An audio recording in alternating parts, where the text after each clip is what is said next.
Welcome to Chi Media Productions. We're now unboxing the Kingroon KP3S 3.0 3D printer. And I added a kilogram of PLA and 3 extra nozzles. And here you can see I got the black colored one. They send the filament colors out randomly. Here you can see some info about the 3D printer, the build size, the nozzle quantity, the print resolution, etc. So now let's just pop the box open and let's see what's inside. This will be interesting. Here you get a manual, a warranty card, some test filament, Kingroon spare parts box, and inside there are all the screws you'll need, the bolts, a cutter. And this is the power module. The machine uses 240 watts. Input voltage can be switched between 120 and 220 volts. Here you see some packaging foam, the filament rollers, the Z-axis T8 screw, some more packaging foam, and this is the Z-axis arm. And the build plate.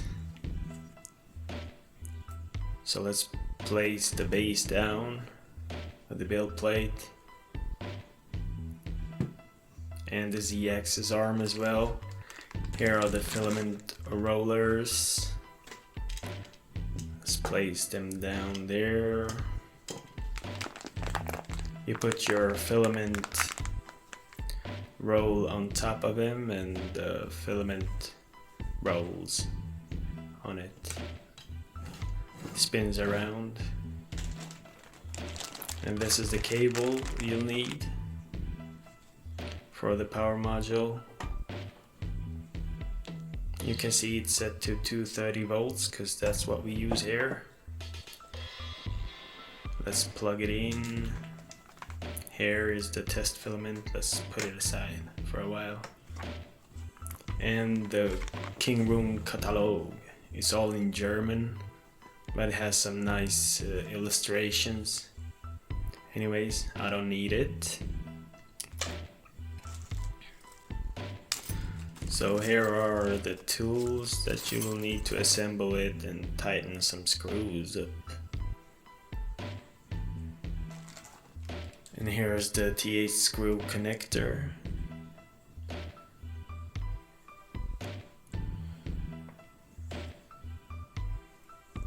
This one's good, you can cut your 3D prints, and this is the cable if you want to plug it directly to the computer. And these are the 3 extra nozzles, the Z-axis screws, and a USB card. Lets you easily plug it in your computer and your slicer recognizes it if you're using Cura, so to say. So it's just plug and play. And that was the box, Kingroon spare parts box. Let's place the packaging foam there. And the connector as well, let's place it there for a while. And let's place those screws in there. Those bolts. It doesn't matter how you put them in there, they'll still line up when you tighten them. So just put the arm in just like so.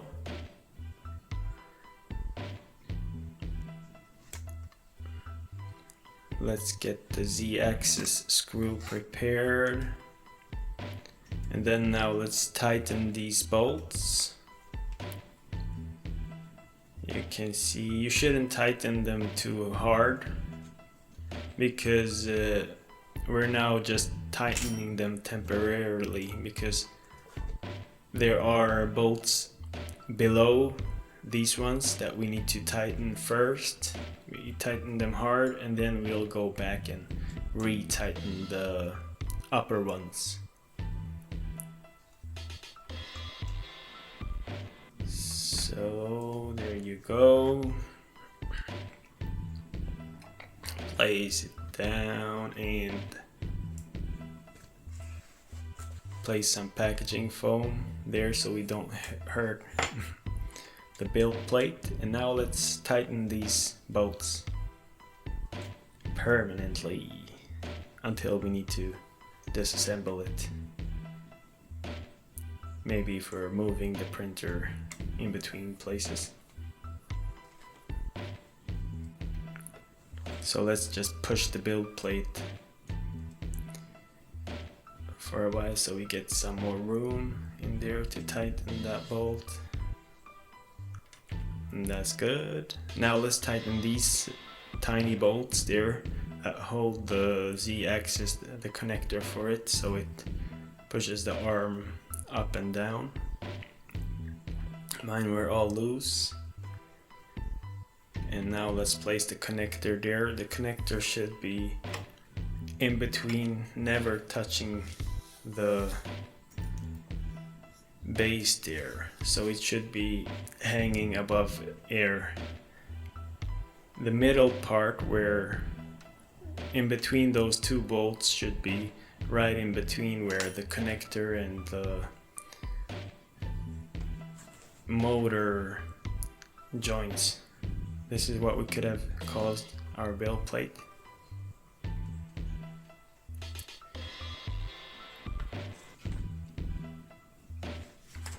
So that's it.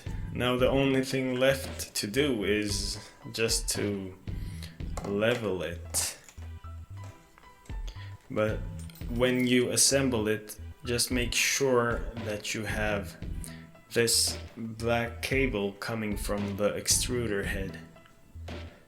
Have it on the right side to the build plate. Here you can see mine is set up wrongly. What you can do is, just to make sure that it's always free to move, I removed one of those zip locks. You don't have to do it, but I did, just to give it some extra room. So that was it, guys. For the next video we'll do the leveling.